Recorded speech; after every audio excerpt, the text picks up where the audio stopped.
February 5th is circled on every NBA calendar right now. 10 days separate us from one of the most unpredictable trade deadlines in recent memory. And let me tell you something, Lakers Nation, the quiet conversations happening behind closed doors across the league might just reshape the entire landscape of the Western Conference. And our beloved Lakers are right in the middle of the action.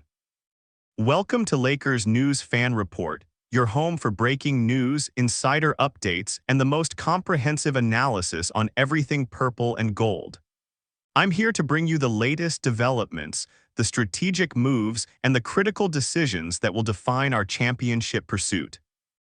If you're a true Lakers fan, if you bleed purple and gold, if you live and breathe basketball the way I do, then you're in exactly the right place. Let's dive into what's been happening in the last 24 hours because trust me, you need to hear this. Right now, sitting at 27 wins and 17 losses, fifth in the Western Conference, our Lakers are in a fascinating position. We're competitive, we're dangerous, and with LeBron James still operating at an elite level and Anthony Davis dominating on both ends of the floor, we have the foundation of a championship contender.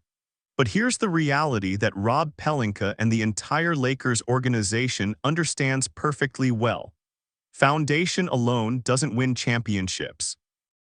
You need the right pieces around your superstars, the complementary talent that can elevate a good team into a great one. And that's exactly what the front office has been working on. I've been following this team for years, I've seen championship runs, I've seen rebuilding phases, and I can tell you with absolute certainty that what's happening right now behind the scenes is critical. The Lakers' brain trust knows that this season represents a legitimate window, a genuine opportunity to compete for banner number 18.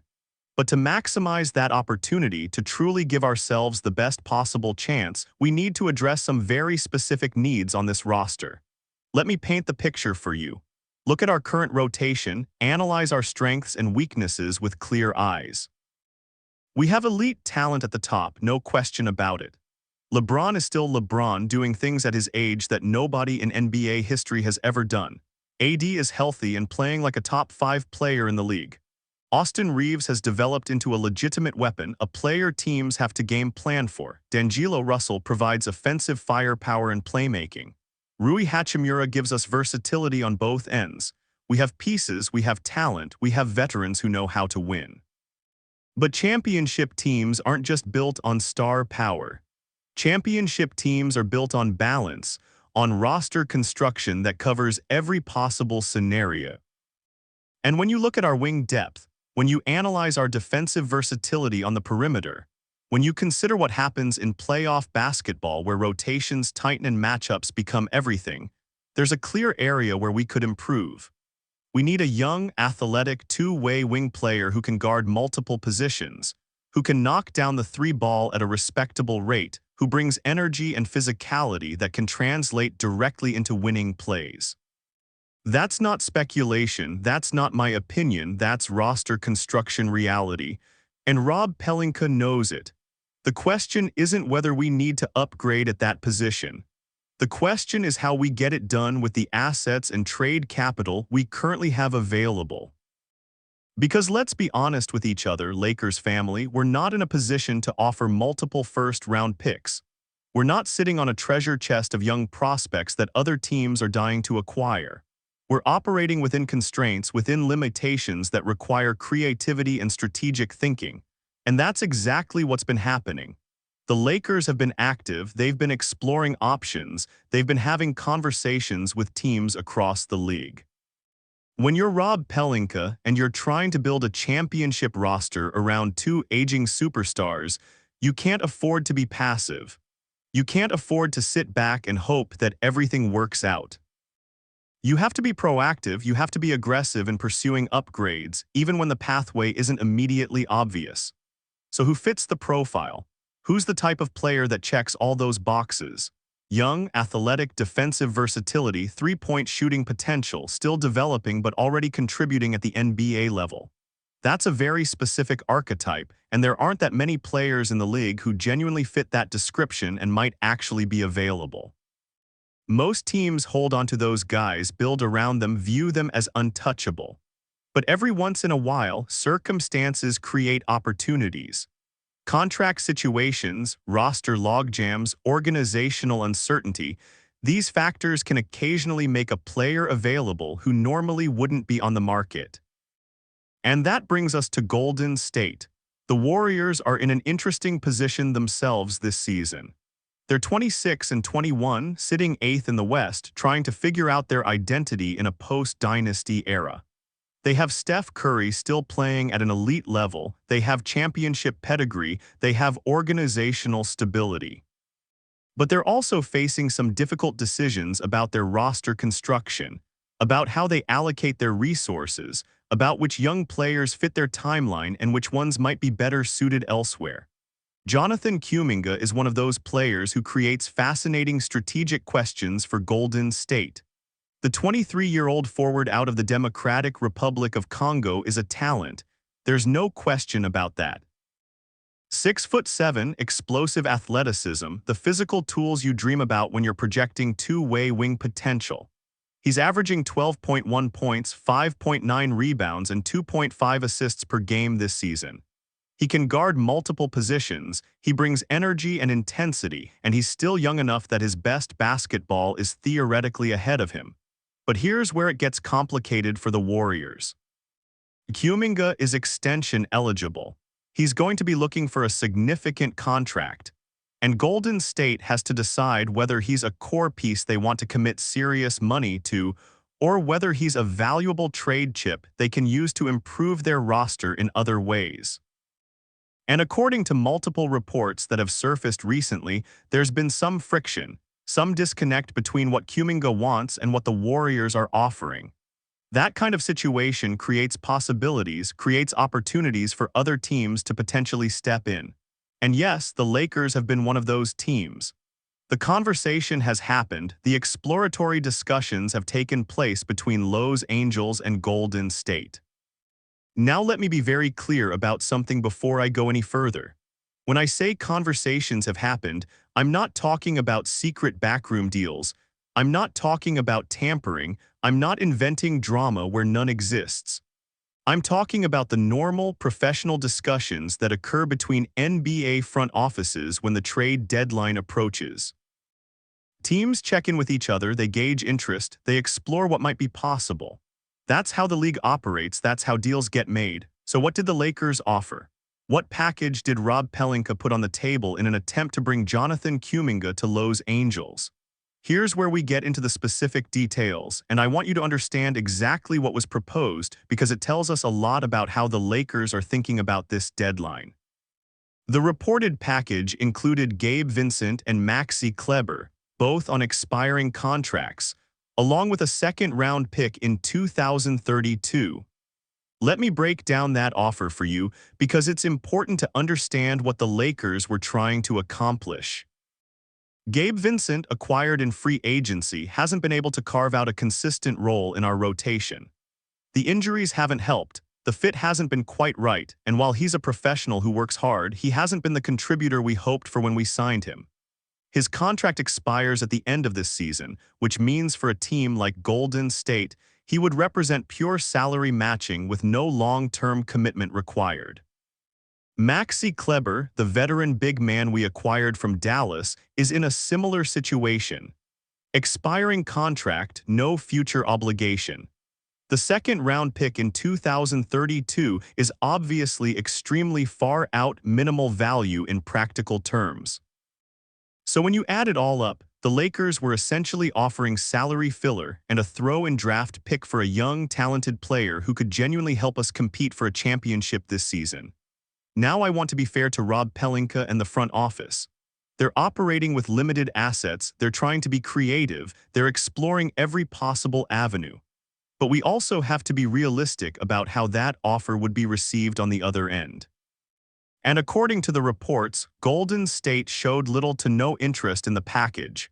They weren't intrigued, they weren't tempted, they essentially said thanks but no thanks. And honestly, Lakers Nation, can we really blame them? If you're the Warriors, if you're Mike Dunleavy Jr. trying to maximize your roster around Steph Curry's remaining elite years, why would you trade a 23-year-old wing with upside for expiring contracts and a meaningless second-round pick almost a decade from now? It doesn't make strategic sense unless you're absolutely determined to move on from Kuminga and you have no other options on the table. And right now, Golden State isn't in that position. But here's where the story gets even more interesting, where the dynamics shift in a way that could impact not just the Warriors but potentially the entire Western Conference playoff picture. Jimmy Butler, the six-time All-Star, just went down with a season-ending injury in Miami. That's a massive blow to the Heat, obviously, but it also creates ripple effects across the league. And one of those ripple effects directly involves Jonathan Kuminga. Because now, suddenly, Miami might not be as aggressive in trying to acquire additional talent at the deadline.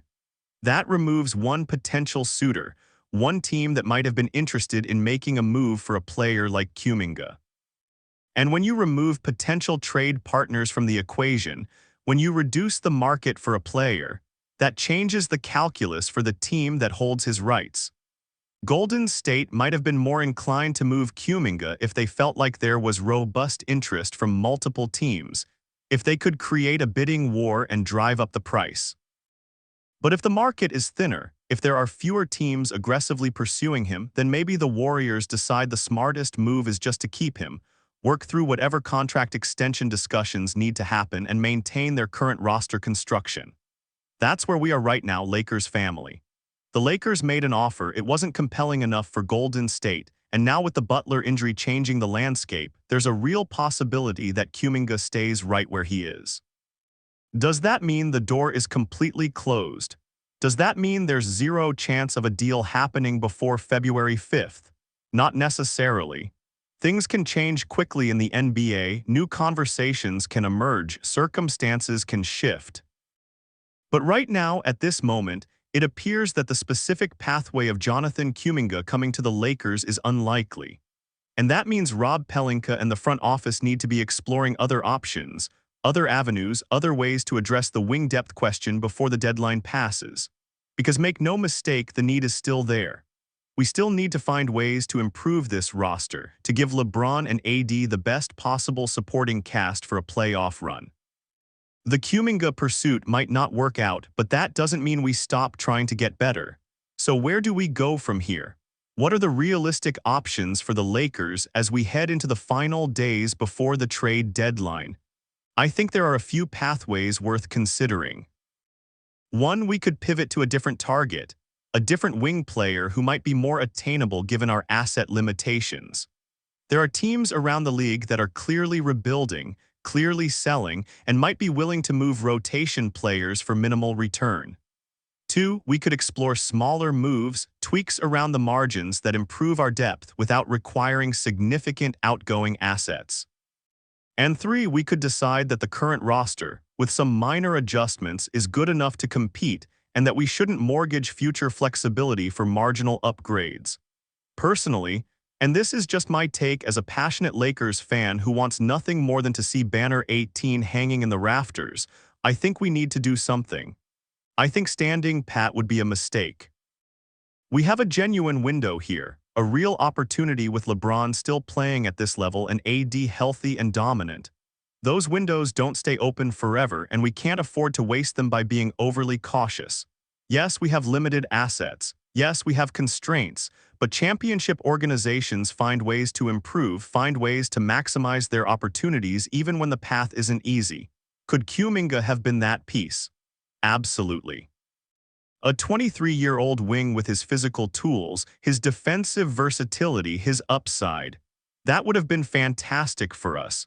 But if Golden State isn't interested in what we can offer, if they've decided they'd rather keep him and work out an extension, then we move on. We don't waste time lamenting what didn't happen. We focus on what can happen, on the deals that are actually available, on the moves that can genuinely make us better. The trade deadline is still 10 days away, and a lot can change in that time. Situations evolve, new opportunities emerge, prices shift as teams get more desperate to make moves. Rob Pelinka will keep working the phones, keep exploring options, keep trying to find ways to improve this roster. And as Lakers fans, as the most passionate, knowledgeable, dedicated fan base in basketball, we need to trust the process while also staying engaged and informed about what's happening. Now I want to hear from you, Lakers Nation. Drop your thoughts in the comments below. Do you think we should have gone harder after Kuminga? Would you have been willing to include more assets to make that deal happen? Or do you think Golden State was asking too much and we were right to hold firm? What other wings do you think we should be targeting before the deadline? Who's out there that fits our needs and might actually be available for what we can offer? Give me your analysis, your perspective, your takes on how we should approach these final days before February 5th. And here's my honest opinion as a die-hard Lakers fan who's been following this team through championships and rebuilding years. I think Rob Pelinka is doing exactly what he should be doing. He's exploring every option, he's being aggressive in pursuing upgrades, he's not sitting back and hoping things work out. The Kuminga offer might not have been enough, but at least we made the offer, at least we tried to improve. That's the mentality you need from a front office when you have championship aspirations. You swing on opportunities even when they're difficult, even when success isn't guaranteed. Could we have offered more for Kuminga? Maybe. But we also have to be smart about not depleting our future assets for a player who Golden State might keep anyway. It's a delicate balance, and I trust that Pelinka understands that balance better than any of us. He's built championship rosters before, he knows what it takes, and I believe he'll find a way to make us better before this deadline passes. Whether it's Kuminga or someone else, whether it's a big move or a series of smaller ones, I'm confident we'll do something that helps our championship pursuit. This is exactly why you need to stay locked into Lakers News Fan Report. The next 10 days are going to be absolutely critical, potentially franchise-altering. Every hour could bring breaking news, new developments, unexpected twists that change everything we think we know about this team's direction. I'll be here bringing you every update the moment it happens, providing the analysis and context you need to understand what it means for our championship hopes. Hit that subscribe button right now, smash the notification bell so you never miss a video, and get ready for what promises to be an absolutely wild ride to the trade deadline. Drop a like if you're excited about what's coming, share this video with every Lakers fan you know, and let's build the strongest, most informed Lakers community on YouTube. We're all in this together, Lakers Nation. February 5th is coming fast, and our team is going to be ready. Let's go Lakers.